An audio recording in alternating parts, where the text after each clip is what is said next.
வெளிநாடுகளிலும் பக்தி பரவசத்தோடு தைப்பூச திருவிழா. 15 மீட்டர் உயர ஆழி பேரலை தொங்காவை புரட்டி போட்டது. அரிய கருப்பு வைரம் துபாயில் ஏலத்திற்கு வருகிறது. ரஷ்யாவில் திருமணத்தில் சிரிக்க மதுபானம் அருந்த தடை. மதம் பிடித்த யானை ஒரே குடும்பத்தைச் சேர்ந்த 4 கொண்ட வண்டியை புரட்டியது.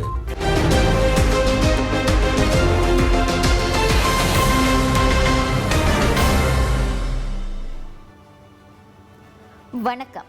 இன்றைய உலக செய்திகளின் தொகுப்பை பார்ப்போம். கோவிட் தொற்று தொடர்ந்து அதிகரித்து வருவதால் 22 நாடுகளுக்கு பயணம் செய்வதை தவிர்க்கும்படி அமெரிக்கா தனது பிரஜைகளுக்கு ஆலோசனை தெரிவித்திருக்கிறது.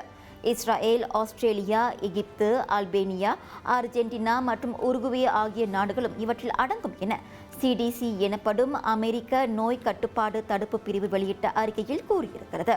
தடுப்பூசி போடாமல் இருக்கும் அமெரிக்கர்கள் முடிந்தவரை கோவிட் தொற்றுக்குள்ளான நாடுகளுக்கு பயணம் மேற்கொள்ள வேண்டாம் என CDC வலியுறுத்தியிருக்கிறது.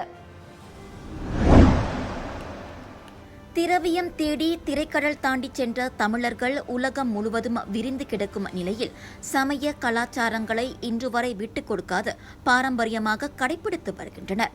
அந்த வகையில் மலேசியாவில் தைப்பூசம் எந்தளவிற்கு பக்தி பரவசத்துடன் வரவேற்கப்பட்டதோ அதே போன்ற பக்தி மனம் வெளிநாடுகளிலும் வீசியது.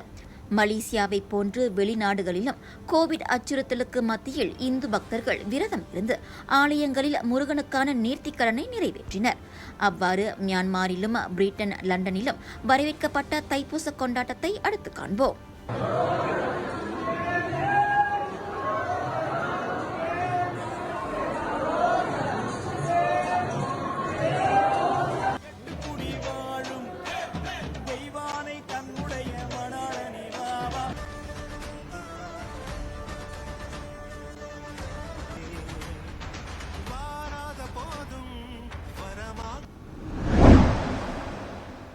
தொங்காவில் கடலுக்கு அடியில் ஏற்பட்ட எரிமலை குமுறலை தொடர்ந்து 15 மீட்டர் உயரத்திற்கு எழுந்த சுனாமி அலை எதிர்பாராத பாதிப்பை ஏற்படுத்திவிட்டது.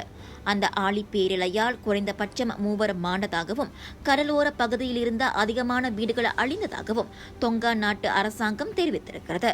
இதனிடையே நகர் பகுதிகளில் இணைய தொலைத்தொடர்பு சேவைகள் துண்டிக்கப்பட்டுள்ளன.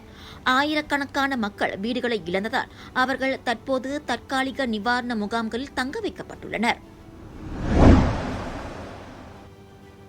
20 வருடங்களுக்கும் மேலாக வெளித்தரப்பின் பார்வைக்கு வராத கருப்பு வைரம் துபாயில் ஏலத்தில் விற்பனைக்கு வருவதற்கு முன்பாக பொதுமக்களின் பார்வைக்கு வைக்கப்பட்டிருக்கின்றது.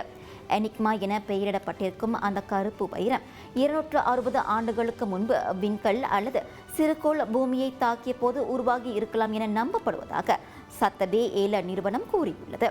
அந்த அரிய வைரம் $50 லட்சம் வரை ஏலத்தில் விடப்படும் என எதிர்பார்க்கப்படுகின்றது.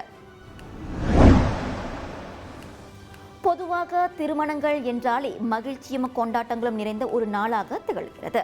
அன்றைய நாளில் கூட அனாவசியமாக சிரிக்கவோ மதுபானம் அருந்தவோ கூடாது எனும் வினோதமான தடையை விதித்திருக்கின்றது ரஷ்ய நாட்டு அரசாங்கம்.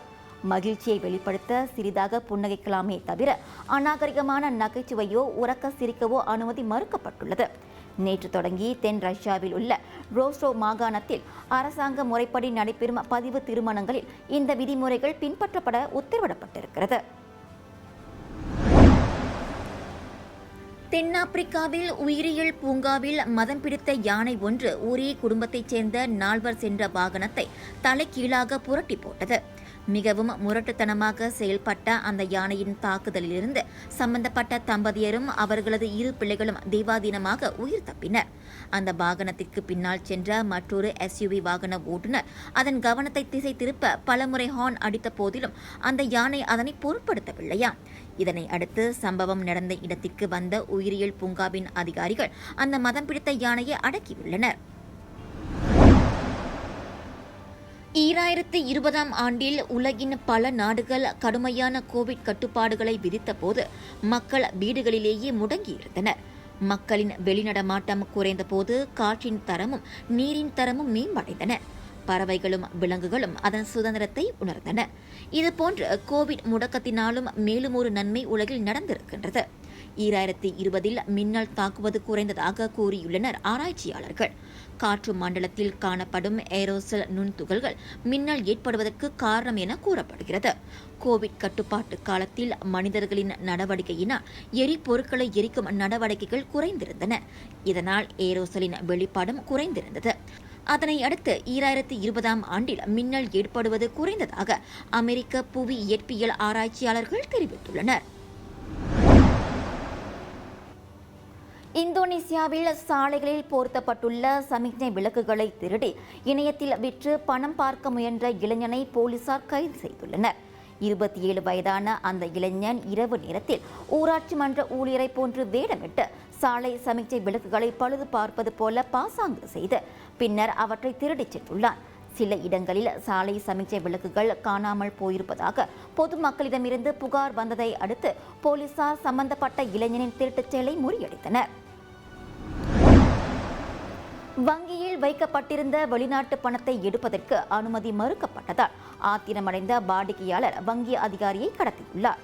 பேங்க் ஆஃப் பெய்ரூட் மற்றும் அரபு நாடுகளின் வங்கியின் அதிகாரியை கடத்திய அந்த வாடிக்கையாளர் அவரை விடுவிப்பதற்கு $50,000 பிணைப்பணமாக கேட்டுள்ளார்.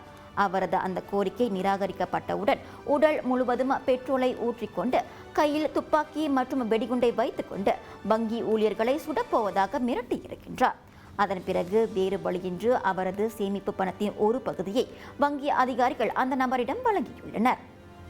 மேலும் பல அண்மைய செய்திகளுக்கு வணக்கம் மலேசியாவுடன் இணைந்திருங்கள். எங்கும் எப்போதும் வணக்கம் மலேசியா. நான் வேதகுமாரி வெங்கடேசன்.